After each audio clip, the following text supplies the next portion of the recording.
ये देखिए, ये आपके सामने प्यारे बच्चों एक खरगोश है, देख सकते हैं। काफ़ी खूबसूरत खरगोश है ये देखिए,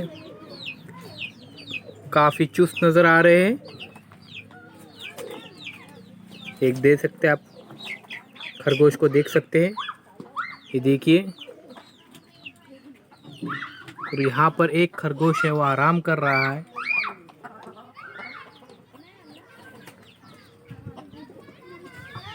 खरगोश के लिए रहने के लिए भी यहाँ पर जगह बनाई गई है।